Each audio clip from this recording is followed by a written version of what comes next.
Hey everybody, I am finally getting to that video I promised of the top 10 most asked questions about my trip. If you'd like to keep up with our adventures, go ahead and hit the subscribe button and then the little bell for getting alerts for when I do a video. Okay, in no particular order, here are the questions. Will I cut my hair? Probably not. I did cut it last year, very short, because I was expecting to do this last year. And then we had a pandemic, so I haven't actually got my hair cut since then. I do like it longer better, so I'm hopeful that I'll be able to make it through the trip without lopping it all off by either keeping it up in a ponytail or braiding it or something like that.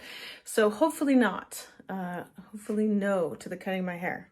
How many miles do I hope to get in? This is a question from Denise. On average, about 13.5 miles per day. All right, we got two questions about food. I'll loop them together. How will you get more food? And the other one is, what will you be eating since there'll be so many calories expended every day? That second question coming in from Wendy. There's a number of places along the way that are used to hikers coming through. So it's called resupply points. So these boxes have been shipped out with X amount of days of food for each box until that next section or that next resupply spot.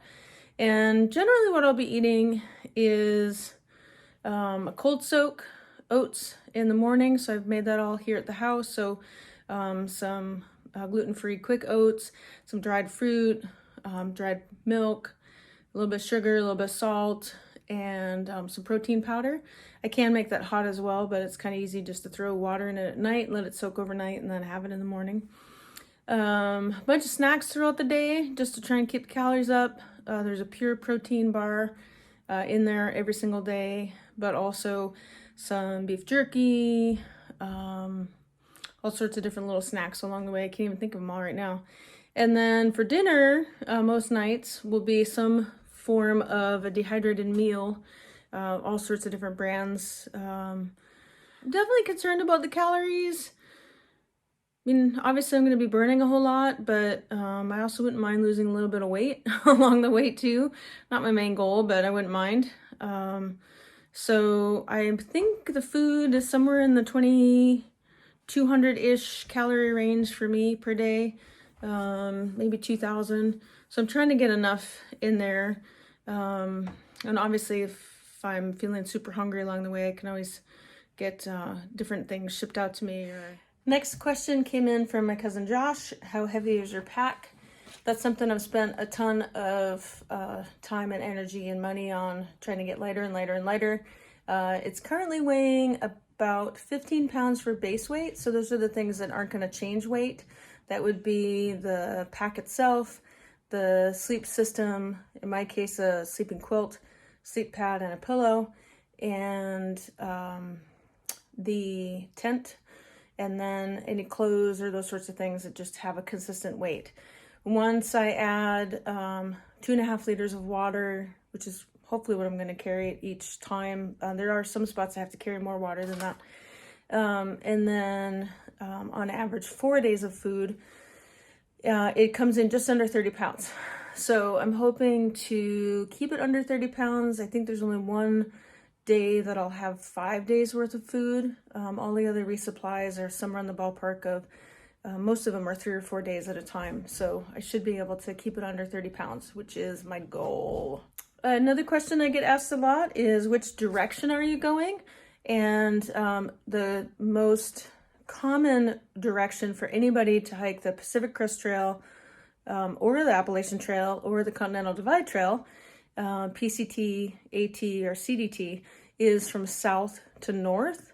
And that's how I'm going to do the section hike as well. So I'll be starting at the border of Oregon and California, hiking north to the border of Oregon and Washington. How long will you take to do the hike? I have 5 weeks off in order to complete the entire thing. Kate has 2 weeks off. She's hoping to do the first half. Kind of a tie-in question with that is, how many overall miles am I doing? Kate's going to do about 250 and I'm probably going to do about 500.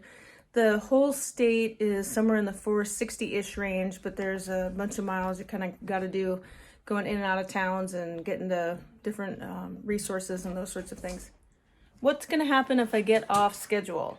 So this often comes from people that know me really well and know that I have an Excel spreadsheet and I have a Word document and I have a PowerPoint presentation with all of the data that I've compiled from where I'm going to hike from when to where and what day, and that includes the sunset and sunrise and how many hours of hiking calculated based on average miles plus elevation gain, blah, blah, blah.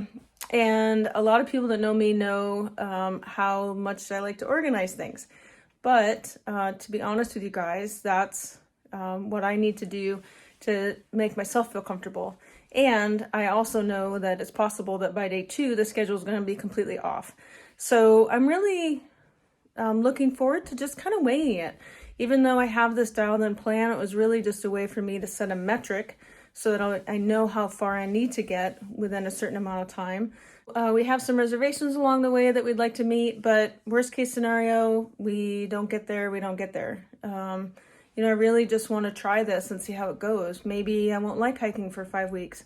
Maybe after 2 weeks, we'll just be halfway there and we'll have to reroute, or who knows. There's a ton of fires in the West Coast. Currently, there's 2 fire closures on the PCT in Oregon. One is from last year, one is a current fire this year.